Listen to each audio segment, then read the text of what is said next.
Muy buenas noches, Dios les bendiga. Un gusto poder estar con ustedes. Hoy es una noche muy especial y les voy a contar por qué. Como dije recién cuando el pastor Cueva me presentaba, yo llegué aquí y prediqué por primera vez en la ciudad de Lima y prediqué por primera vez en el Perú en el año 1983. Quiere decir que se cumplen 32 años. Unos cuantos de estos muchachos todavía no habían nacido. Qué viejos que estamos. Ahora, el primer templo que yo visité fue el de Miraflores. Quiere decir que el primer lugar donde prediqué fue este. Cuando este salón se inauguró, yo estuve en la inauguración, predicando en la inauguración. Hice la primera campaña de evangelización en el nuevo salón, que fueron 15 días, y la última, un año después, 15 días. Quiero decir que llevo ya acá predicado más que en mi iglesia. Pero hoy es la primera vez en 32 años que voy a predicar en la iglesia en Miraflores sin saco ni corbata.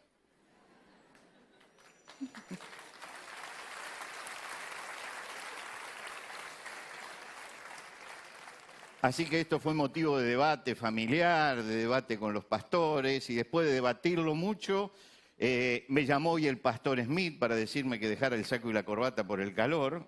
Increíble, me llamó para esto, así que decidí por esta noche dejar el saco y la corbata.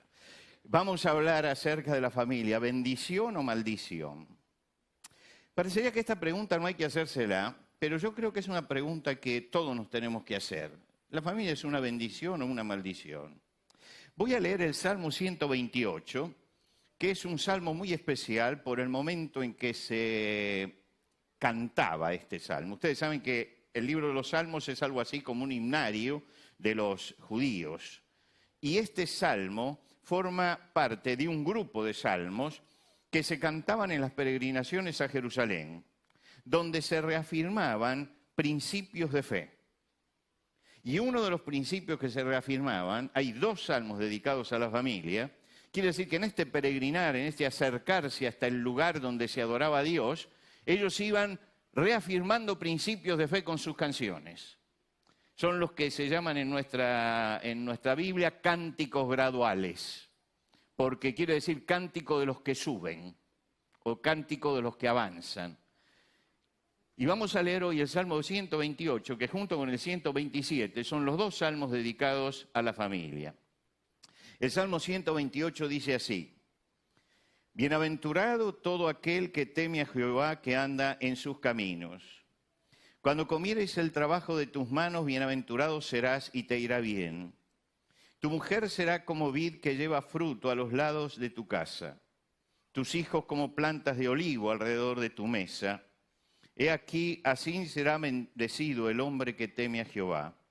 Bendígate Jehová desde Sión y veas el bien de Jerusalén todos los días de tu vida y veas a los hijos de tus hijos.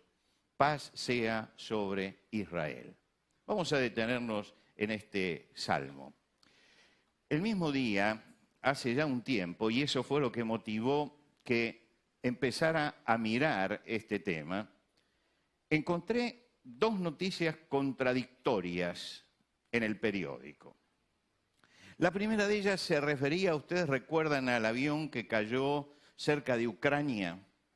Ese avión que nunca se supo bien qué es lo que había pasado, después dicen que lo habían derribado por la reyerta que hay en el lugar, estaba relacionada con ese avión. Un matrimonio australiano tenía a su hija en ese avión.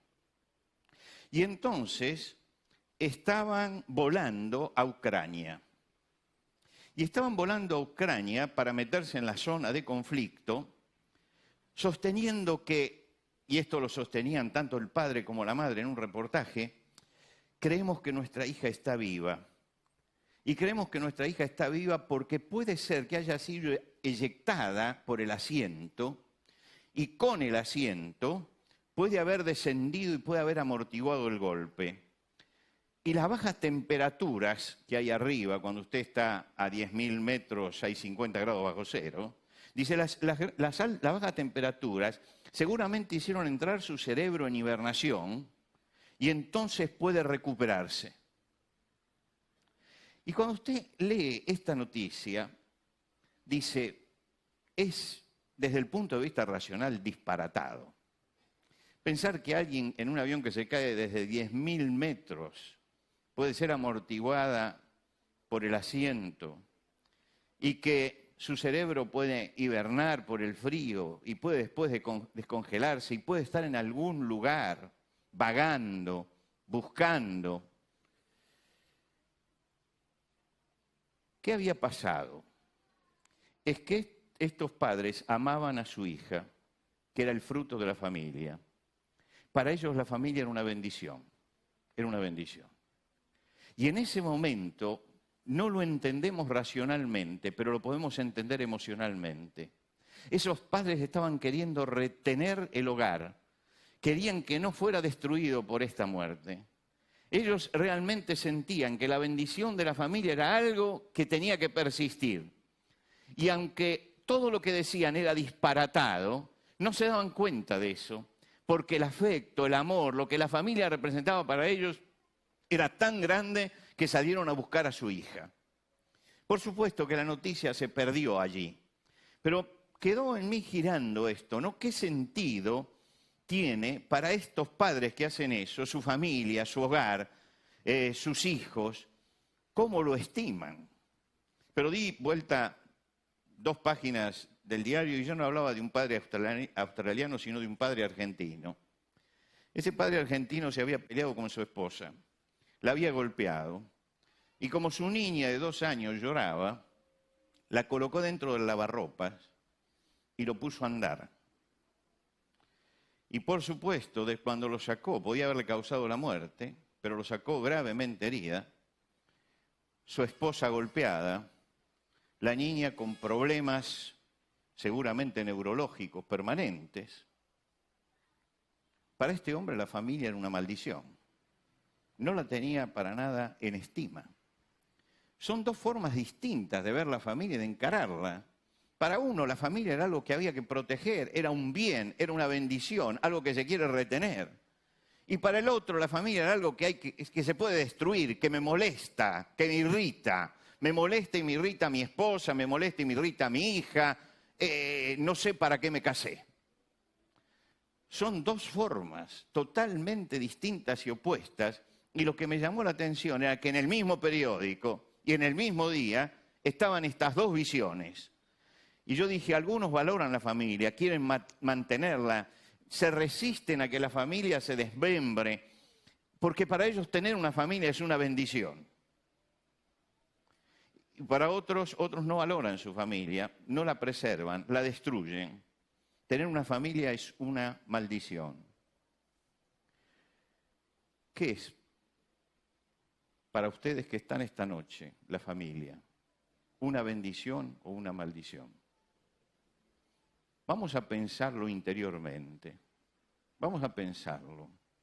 Realmente yo siento que el haber formado un hogar es una bendición y que realmente agradezco a Dios todos los días por esta bendición. Y me pasa como los padres australianos que entrarían en un estado de desasosiego si veo que esto se desmembra, o la familia es una carga, es algo que me molesta, es algo que me irrita, que no me interesa preservarla. Estos son los 2 extremos. Estos son los 2 extremos. ¿En qué situación estamos en este momento en el tema de familia? ¿En qué situación estamos en Occidente en este momento en el tema de familia? Es muy difícil hacer una radiografía veraz de lo que está pasando en las familias, porque usted sabe que cada familia es un mundo y lo que pasa dentro de 4 paredes solamente lo saben los que están allí. Sin embargo, hay indicios muy importantes acerca de lo que está pasando con la familia. Mire, en una ciudad de 250.000 habitantes, que no es ni Lima, ni Buenos Aires, ni Río, es una ciudad de 250.000 habitantes, pequeña, creció la violencia doméstica. Y entonces decidieron abrir una línea con el prefijo 0800, es decir, la línea gratuita, para que llamaran los que tenían que hacer denuncia por violencia doméstica. En los primeros 6 meses, recibieron 1.499 llamadas de violencia doméstica. 1.499. Ahora, una ciudad pequeña, yo la conozco, 250.000 habitantes, que no tiene el estrés de la gran ciudad, que no le pasa lo que pasa por aquí, que estoy viendo yo desde aquí, el trancón de automóviles y todo, y la irritación de la gente. Es una ciudad tranquila, es una ciudad de provincias, es una ciudad donde nadie puede llegar a la casa y decir estoy estresado. Pero sin embargo, 1.499 llamadas en 6 meses, 9 llamadas por día de violencia doméstica. 9 llamadas por día. Habían puesto una persona nada más para que atendiera este teléfono. Tuvieron que poner 10 personas, porque había después que hacer el seguimiento de todo esto. Y se encontraron que el problema era mucho más grave que lo que se pensaba. Imagínese usted si en una ciudad de provincias pequeña, culta, porque tiene varias universidades, donde no hay el estrés de esta gran ciudad, tenemos esto, no podemos achacarle a la gran ciudad, al estrés y a todo lo demás el problema. Allí hay una violencia interna, doméstica, que está creciendo en nuestra sociedad. A raíz de esto se sancionó en nuestro país y se reglamentó una ley de violencia doméstica y se abrió una oficina de violencia doméstica. La Corte Suprema de Justicia de la Nación aumentó su presupuesto para poner allí gente por la violencia doméstica. Cuando yo llamé para dar datos concretos, nadie quiere dar datos concretos. ¿Y sabe qué sucede cuando no se quieren dar datos concretos? Que esos datos son muy alarmantes, muy alarmantes. En el año 1912, 95 niños quedaron en mi país huérfanos por violencia doméstica, 119 femicidios. Hoy tenemos que multiplicarlo por 3. No es un problema local, no es un problema de Argentina, de Perú, es un problema mundial. La primera causa de muerte en las mujeres entre los 16 y los 44 años es la violencia doméstica. Antes que el cáncer, antes que cualquier enfermedad, la primera causa de muerte en la mujer entre los 16 y los 44 años es la violencia doméstica y va creciendo. En Perú los femicidios, las cifras que tienen ustedes de femicidio, en el año 2009 eran 203. En el año 2014 fueron 282. Fíjese la progresión. Esa progresión la están teniendo todos los países. Es decir, va creciendo la violencia doméstica. Y estamos hablando acá de cifras que es la violencia familiar denunciada y la violencia familiar delictiva, cuando entró la muerte. Estamos hablando de esto.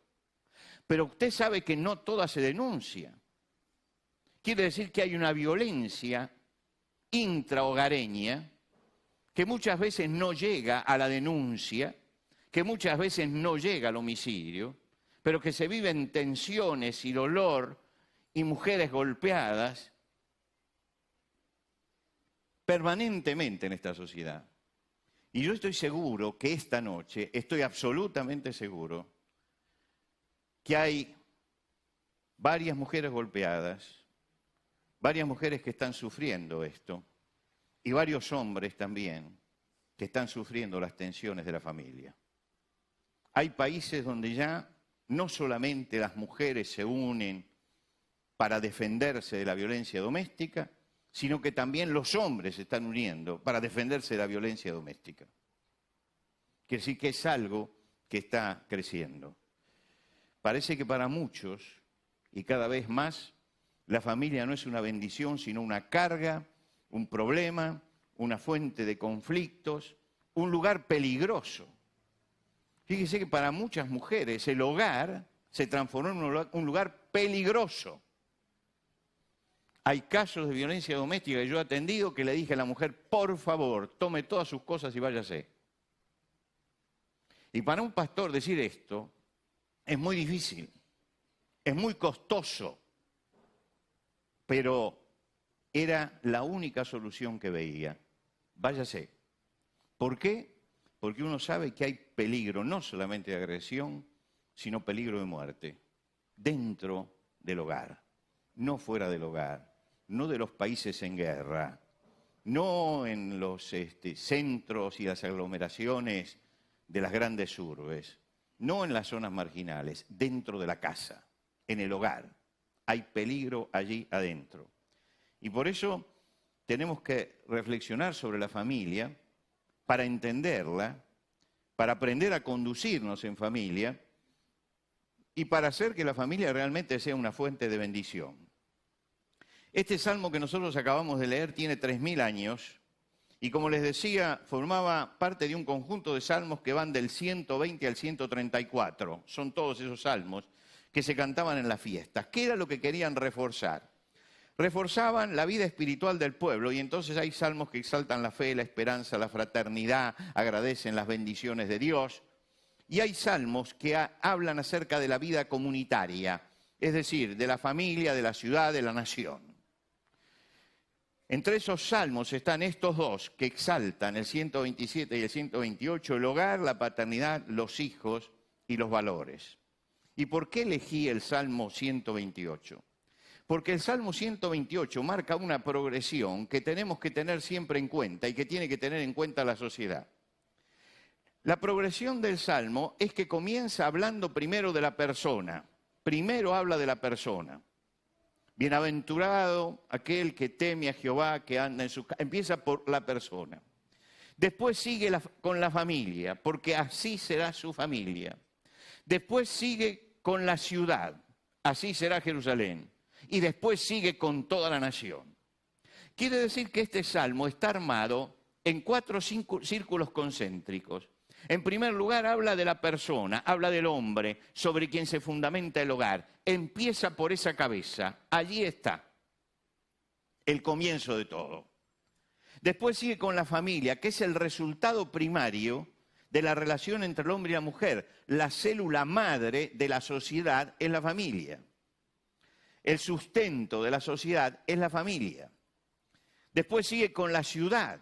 ¿Por qué? ¿Qué es la ciudad? Es un conjunto de familias.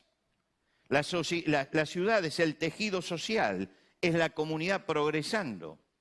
Y después sigue con la nación, pasea sobre Israel, la totalidad del organismo social. Lo que quiere decir que está marcando una proyección.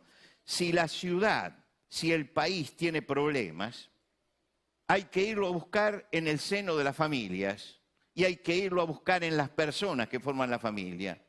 Porque todo lo que se gesta en la sociedad nace del seno de la familia, del seno del hogar. Por eso este salmo comienza con el padre de familia y termina hablando de la nación.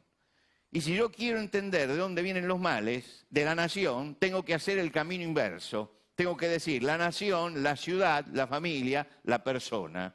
Y entonces encuentro allí la raíz de muchos de los males de nuestra sociedad.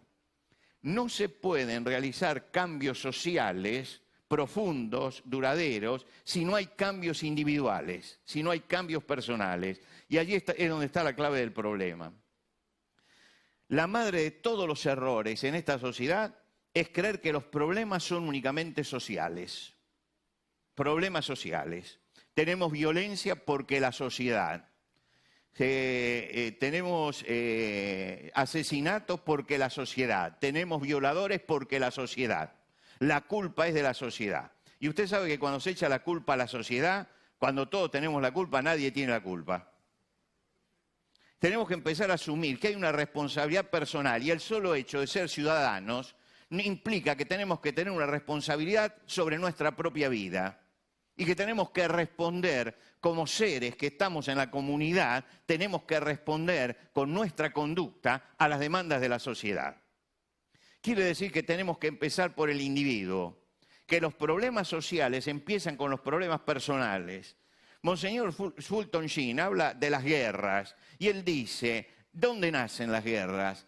Las guerras, antes de cristalizarse, han nacido en el alma y en el corazón del hombre.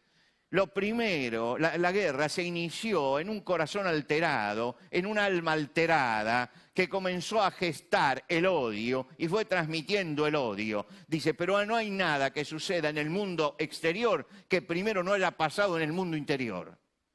Y son palabras muy sabias. Nada hay que suceda para afuera que primero no haya sucedido dentro de nuestro corazón, que primero no haya sucedido dentro de nosotros. Por eso es importante ir siguiendo los pasos que este salmo da para señalar cómo hay que revertir este proceso. Fíjense cómo empieza el salmo.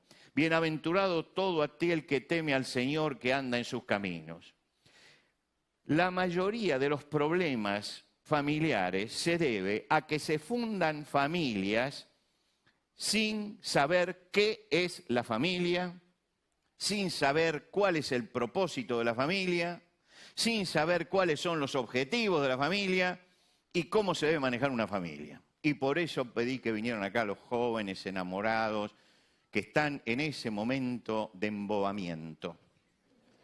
¿Para qué? Para decirles, bajemos a la realidad. Hay que contestar preguntas muy serias cuando uno tiene una enamorada. Hay que empezar a contestar preguntas muy serias. Voy a formar una familia. Primero, ¿qué es una familia? ¿Cuál es el propósito de la familia? ¿Cuáles son los objetivos de la familia? ¿Cómo debe manejarse una familia? Es decir, hay que bajar del limbo ese en el que se vive el enamoramiento para poner los pies sobre la tierra y decir, si yo me acerqué a una mujer para formar un hogar, tengo que entender qué significa este hogar. Olvidarme del teleteatro, de lo que vi en la película, todo esto es otra cosa. La realidad de la familia no tiene nada que ver con lo que plantean el romanticismo de los teleteatros y de las novelitas rosas y no tiene nada que ver con Corín Tellado. Es otra cosa bien distinta. Todo el que quiere fundar una familia debe saber primero para qué existe la familia, para qué se casan, cuántos hijos van a tener, cómo van a hacer para tener esos hijos, cómo los van a criar. Estas son las cosas fundamentales. Lo que pasa es que se están fundando muchos hogares en el romanticismo. Y entonces, después que nos casamos, cuando nos vemos cara a cara, entonces empiezan los problemas, porque nunca pensamos qué era una familia, para qué formamos una familia, cómo vamos a hacer con nuestros hijos, cómo los vamos a criar, qué educación les vamos a dar. ¿Por qué? Porque no hemos hablado de eso. Y yo creo que acá hay una doble tarea. En primer lugar, la tarea de los jóvenes, que hay que despejar la mente, pensar seriamente y en frío, todas estas cosas. Salir de ese mundo ideal del enamoramiento. Como expliqué una de estas noches acerca de un pensador americano, el enamoramiento es ver a la persona perfecta, el otro es perfecto. Por eso no es amor, es enamoramiento. Recién se pasa de enamoramiento al amor cuando yo logro ver en la persona sus defectos y la sigo amando a pesar de. Es decir, nos tenemos que amar a pesar de los defectos. Mientras que yo no vea defectos, cuando siento que yo he conseguido al príncipe azul y que él ha conseguido a la princesa dorada y no le ve ningún defecto, pues entonces están enamorados, no ven nada. Tienen que abrir los ojos y decir, esta persona que está al lado mío es imperfecta. Y a medida que va pasando el tiempo, uno va descubriendo cada vez más imperfecciones. Pero uno tiene que amar a pesar de las imperfecciones. Entonces aparece el amor. El amor perfecto es amar a una persona imperfecta tal como es. Ese es el amor perfecto. Entonces, esta es una de las cosas que tenemos que preocuparnos por hacerles entender a nuestros hijos. Porque ellos se enamoran y a veces los padres están tan contentos porque consiguió la señorita que a la mamá le gusta y para que le guste a la mamá, ¿no es cierto? Y consiguió el joven que tiene un buen porvenir y entonces esto ya está cocinado. Pero no está nada cocinado. ¿Por qué? porque hay que establecer fundamentos. No se puede tomar tan frívolamente el tema de la familia. Hay que saber por qué la familia nace, de dónde nace. La familia no nace por voluntad del hombre, no fue que Adán la vio a Eva y se enamoró, sino que es algo que Dios creó. Dios formó la primer familia. No tuvo oportunidad Adán de elegir ni Eva de elegir. Era lo único que había. Entonces allí tuvieron que unirse en matrimonio, porque fue la creación de Dios. Por lo tanto, es la única institución universal de Dios para todos los hombres. Quiere decir que cuando hablamos de familia estamos hablando de algo muy solemne. Estamos hablando de algo que es la creación de Dios. Y la familia es la base de la integración, es la base del desarrollo y del funcionamiento de la sociedad humana. Por lo tanto, yo llego a la familia y estoy estableciendo un vínculo que Dios ha establecido en primer lugar y que además va a repercutir en la integración, el desarrollo y el funcionamiento de la sociedad humana. Si yo crío un hijo delincuente, sufre toda la sociedad. Si yo crío un hijo decente, honesto y buena persona, se beneficia a toda la sociedad. Por lo tanto, tengo que entender que en primer lugar es una institución divina y en segundo lugar, yo tengo, de todas formas, tengo que entender que lo que yo haga va a repercutir en la sociedad. Esta es la tremenda responsabilidad. ¿Se van a casar igual? ¿Sí? Acá algunos dicen que no ya, se asustaron. No, hay que casarse, hay que casarse, hay que casarse. Hay que buscar la voluntad del Señor y hay que casarse, muchachos. Es mejor, el apóstol Pablo decía, es mejor casarse que andarse quemando. ¿No es cierto? Pero hay que hacerlo con sabiduría. Lo que quiero decir no es espantarlos para que no se casen. No, lo que quiero decir es, con sabiduría, entren a esto, porque el matrimonio es algo serio. Porque la felicidad futura, ¿dónde hay más muchachos? Pues no son los únicos que hay. La felicidad futura de todos depende de eso. Me las agarro con ustedes porque son los que tengo más cerca.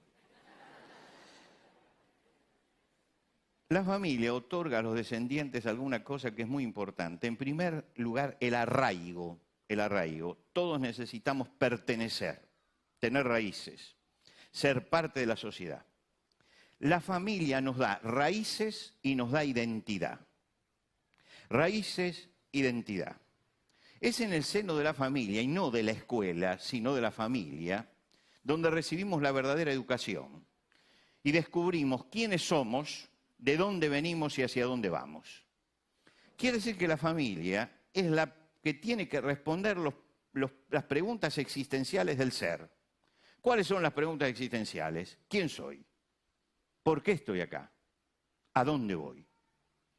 Esta es la responsabilidad de la familia. Darle identidad como persona. Y esto es lo primero. ¿Por qué? Porque nosotros venimos marcados por Dios. Tenemos un sello.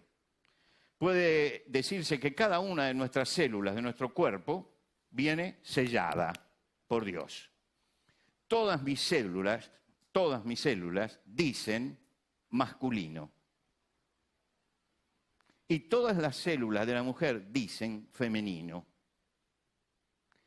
Y entonces eso, que forma parte de toda la persona, se expresa en la genitalidad. Pero la genitalidad es simplemente la expresión de algo que está escrito en todas las células de mi cuerpo, que yo soy hombre. Pero ahora yo me tengo que formar culturalmente como hombre. Y para formarme culturalmente como hombre, tengo que tener cerca el modelo masculino sobre el cual yo pueda plasmarme.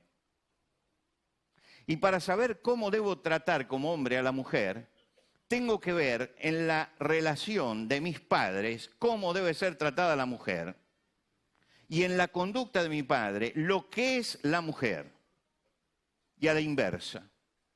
Lo que quiere decir que en los primeros años de nuestra vida se va no solamente respondiendo las preguntas ¿a dónde voy, de dónde vengo?, sino también se va gestando lo que somos como personas.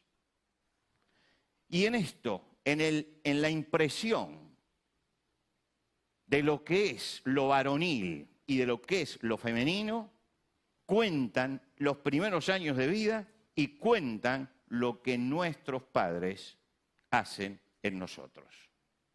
Por lo tanto, cuando un país, como los países latinoamericanos, tienen que empezar a discutir leyes como las que estamos discutiendo en toda América Latina, de matrimonio igualitario o unión civil, tenemos que estar pensando primero que la raíz ha pasado por el hogar, que algo ha pasado allí. Yo soy hombre de radio, hago radio desde hace más de 40 años, y hago radio, he hecho mucho tiempo radio secular, y he hecho muchos reportajes también haciendo radio. Y yo recuerdo que la comunidad homosexual me decía y me afirmaba frente al micrófono, lo nuestro es una elección, queremos ser esto. Ninguno aceptaba que yo dijera, señores, algunos dicen que esto es genético. No, esto es una elección, yo lo elegí.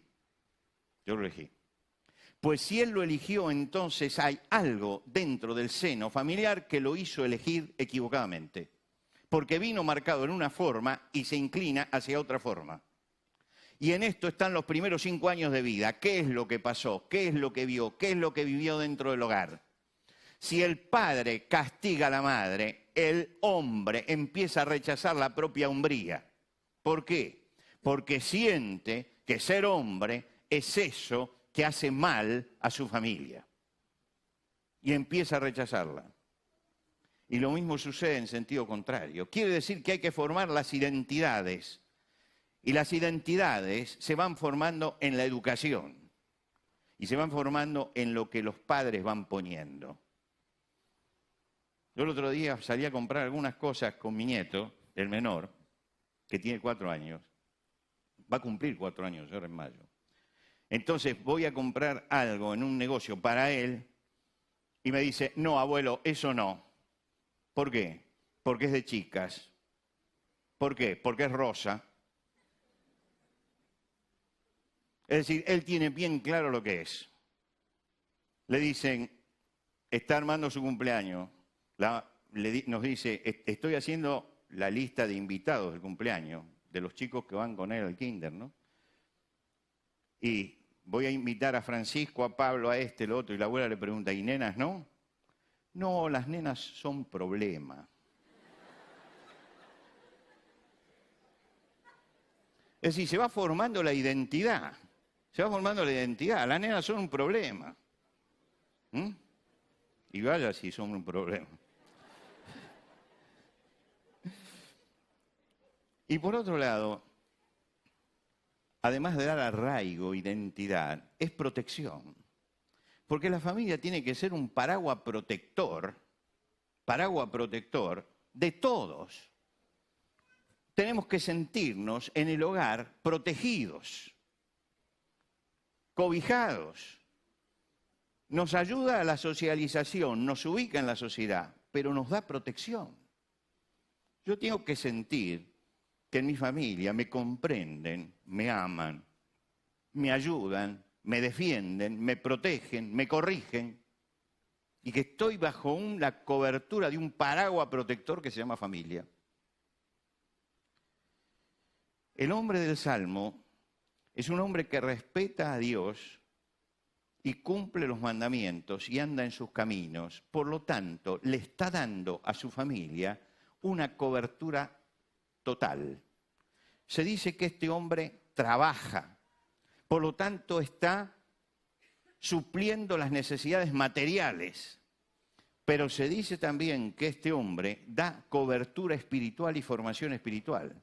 Es decir, que se preocupa el hombre, el varón, se preocupa no solamente por poner lo material en la casa, sino además por dar dimensión espiritual a los hijos. por darle esa respuesta espiritual que necesita. Y en esto los primeros años de vida son fundamentales. ¿Por qué? Recuerda usted a Moisés. Moisés nace en un pueblo esclavo. Él es un esclavo, es un hijo de esclavos. La madre lo protege. La madre siente que la familia tiene que ser protección y la familia entonces se complota para que no lo maten y lo protege mientras que puede. Y hay un momento en que ya no puede más porque están en una pésima situación. Los egipcios quieren matar a todos los varoncitos que nacen. Entonces ellos preparan toda una escena para ver si realmente pueden salvar al niño. Y lo colocan en un arca de juncos. Usted se acuerda de esta historia, y la colocan en el río y el río lo va llevando. Pero la hermanita mayor está allí, siguiéndola. La familia la pone allí porque no tiene más remedio que entregarlo, porque si no, un día va a llorar, va a gritar en la casa y va a venir y le van a cortar la cabeza. Entonces prefieren ponerlo allí, pero ponen a la niña. Y entonces la princesa egipcia lo toma. Y la niña dice, hay una mujer de los hebreos que te lo puede criar. ¿Esto fue espontáneo? No, no fue espontáneo. Esto fue preparado. Y entonces la princesa que lo mira y dice, hijo de los hebreos es este, pero le gusta el nene, dice, bueno, críamelo. Y yo le voy a pagar. Y a la madre le pagaron por criar a su propio hijo. Ahora, lo crió los primeros años de vida. Un día lo devuelven, seguramente a los 5 o 6 años ya va al palacio del faraón. ¿Y qué sucede? Que cuando es grande, él responde a su identidad, a la identidad que le dio su familia. Rehúsa ser llamado hijo de la hija de Faraón y prefiere el sufrimiento con su propio pueblo. ¿Quién puso esto en este jovencito? ¿Quién puso la impronta? Esos pocos años que estuvo en su casa lograron ponerle al niño una impronta de tal fuerza que lo transforma en quien fue, el siervo de Dios Moisés. Por lo tanto, el siervo de Dios, ¿tú quieres que tu hijo sea un siervo de Dios? Tienes que aprovechar los primeros 6 años de su vida. Aproveche esos 6 años. Aproveche ese momento. Es muy importante, es muy importante.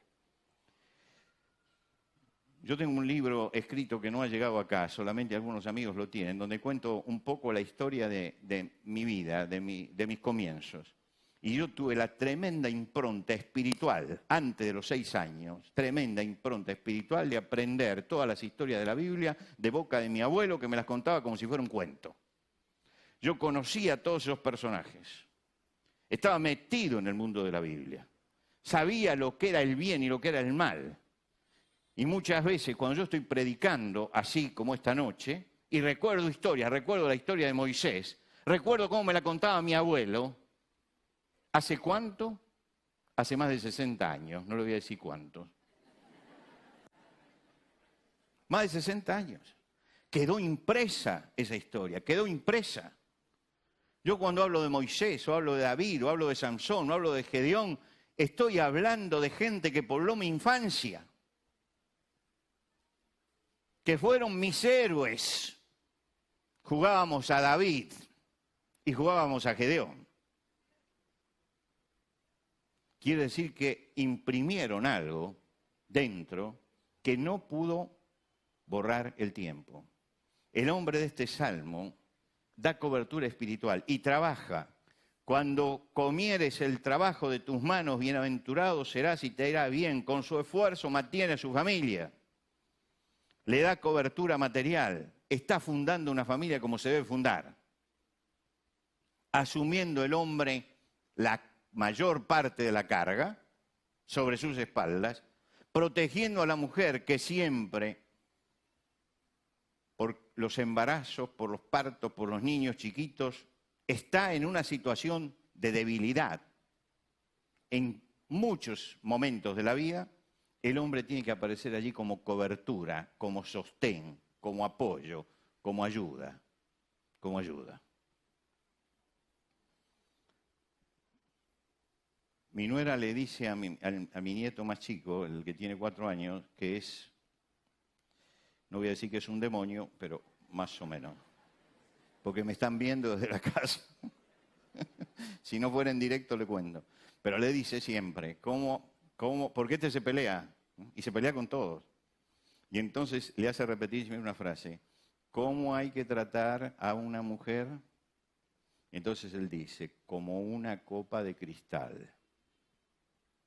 Después va y se pelea, entonces lo llaman y le dice, ¿cómo hay que tratarla? ¿La trataste como una copa de cristal? No. Entonces tenés que ir a pedir perdón. ¿Por qué? Porque hay que enseñarle la relación, la vida de relación. Que no es lo mismo tratar con una mujer que tratar con un hombre. Que hay que tener una consideración especial. Quiere decir que este hombre dio esa cobertura, que es la cobertura espiritual, la identidad. ¿Y el resultado cuál es? Tu mujer será como una vid que lleva frutos a los lados de tu casa, rodea la casa y da frutos. La figura de la vid simboliza para los hebreos la prosperidad, la tranquilidad. La mujer rodea su casa y colabora con la prosperidad y con la tranquilidad del hogar. No es una mujer que está quieta. Si usted lee el capítulo 31 del libro de los Proverbios, usted ve una mujer que trabaja, que se activa, pero que está siempre pensando en la familia, en el hogar. El marido da la gran cobertura, la mujer está cubriendo el nido. La mujer rodea la casa y los hijos se los compara entonces con olivos, tus hijos como planta de olivo alrededor de tu mesa.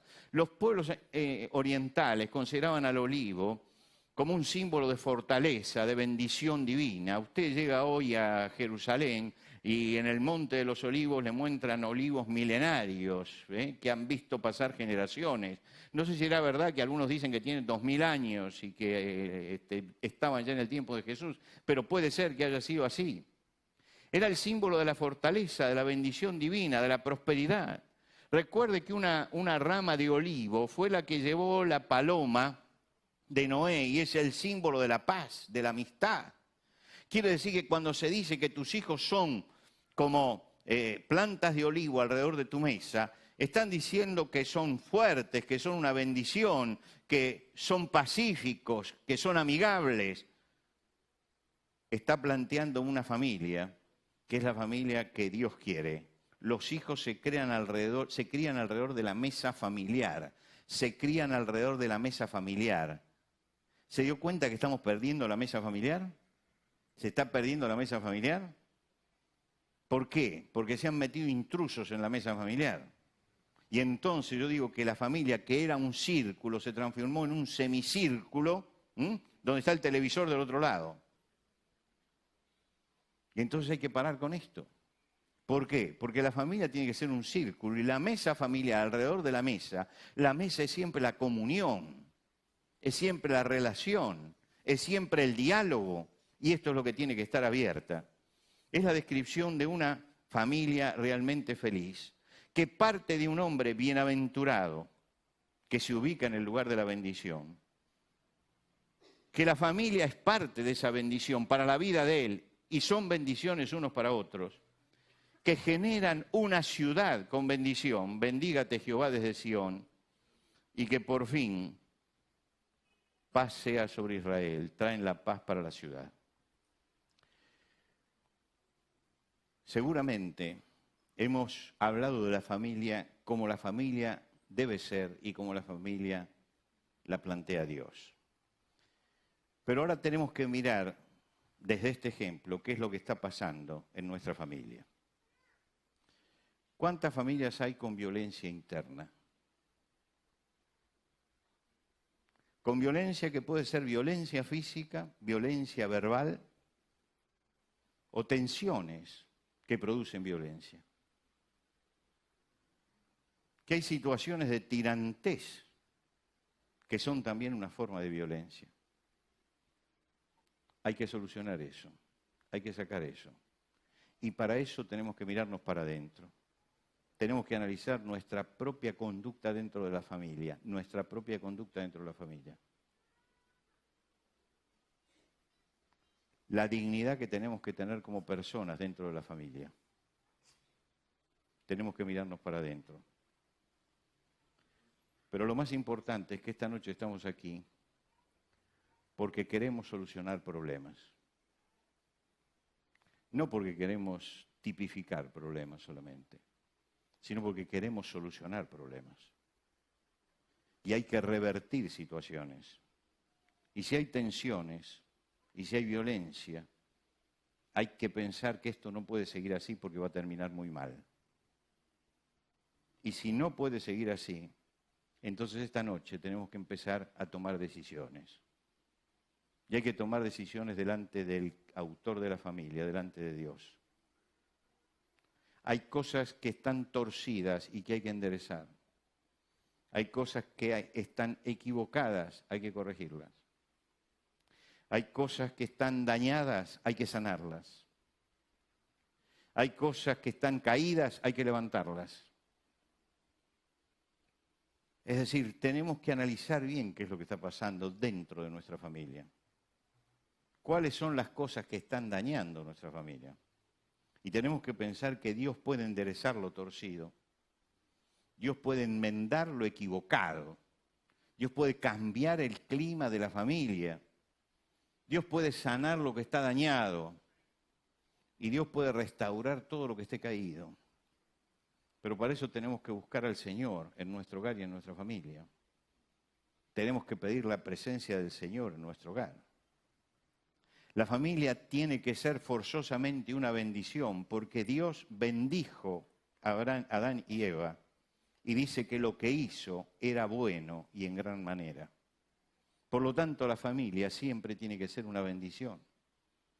Es una maldición cuando nosotros hemos influenciado negativamente, cuando nosotros hemos avanzado con cosas que no son las que Dios quiere. Y entonces hemos dañado a nuestro esposo, a nuestra esposa, a nuestros hijos. ¿Y esta noche qué vamos a hacer?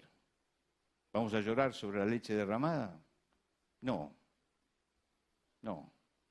Tenemos que pensar que lo único que tenemos es el futuro por delante. Y lo que hay que variar es el futuro. El pasado ya está. Si hay que pedir perdón, hay que pedir perdón. Si hay que perdonar, hay que perdonar. Si hay que rectificar, pero tenemos que analizarlos por dentro.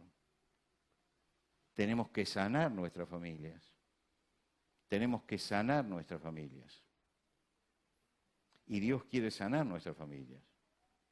Y estamos hoy mirando todo esto y comenzamos hablando de la violencia y la desintegración familiar que tenemos, porque es el problema que tenemos. Pero quiero señalar también la solución, cómo podemos solucionar esto. Hay que bajarse de la soberbia. Hay que bajarse de la soberbia. Ninguno tiene que creerse más de lo que es. Ningún hombre tiene que sentir que como hombre él puede ser machista, porque para eso es macho.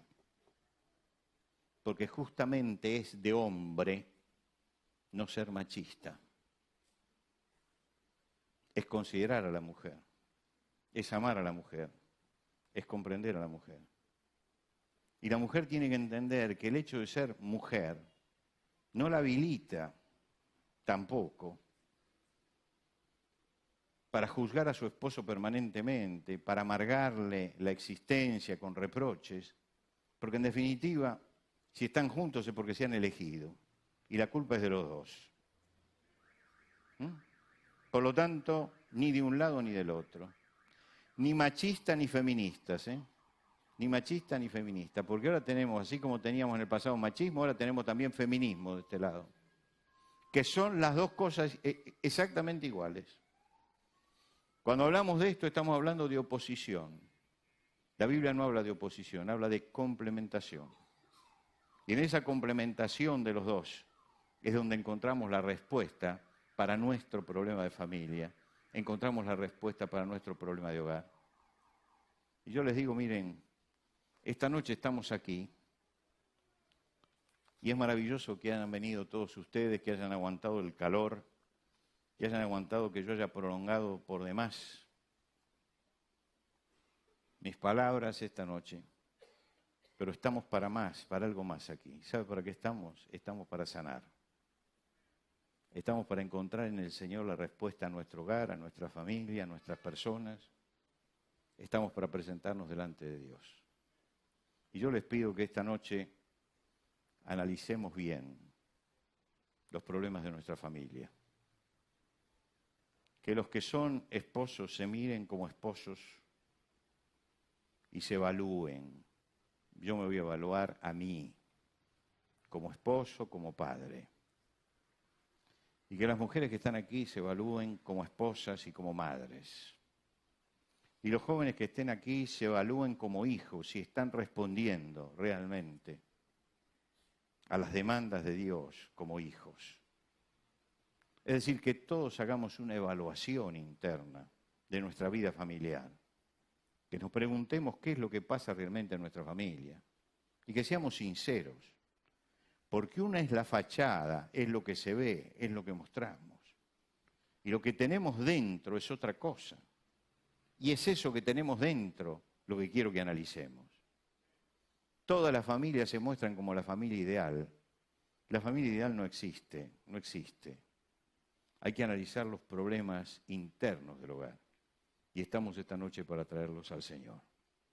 Y si traemos nuestros problemas al Señor y volcamos nuestros problemas y nuestro corazón y nuestra necesidad y estamos dispuestos a bajarnos de la soberbia y asumir el rol que Dios nos propone, si estamos dispuestos esta noche a sentarnos después que salgamos de aquí con nuestro esposo, con nuestra esposa y a decir, esto lo tenemos que arreglar y el Señor tiene que estar aquí en medio nuestro, estoy seguro que van a poder recuperar lo que se ha perdido.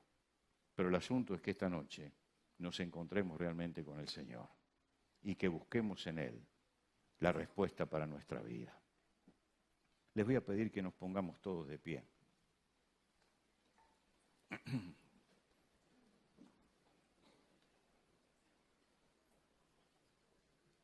Y que nos inclinemos en oración todos delante de Dios.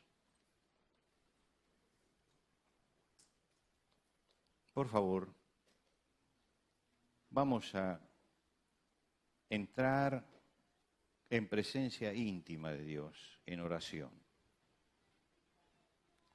Hemos estado todo el tiempo en la presencia de Dios, porque hemos estado en este lugar.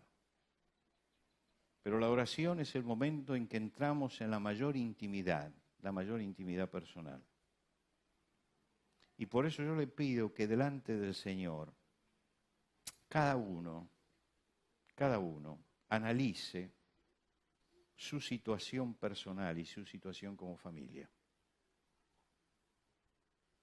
Analice por adentro las cosas delante del Señor, las cosas que no ha hecho bien, las cosas que hay que corregir y las cosas que está dispuesto realmente, con la ayuda de Dios, a corregir.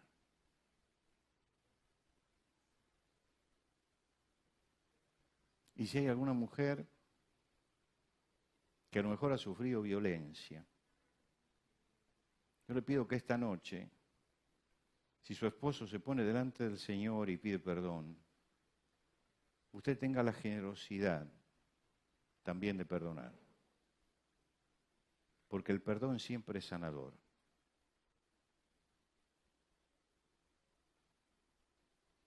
Oremos en silencio al Señor.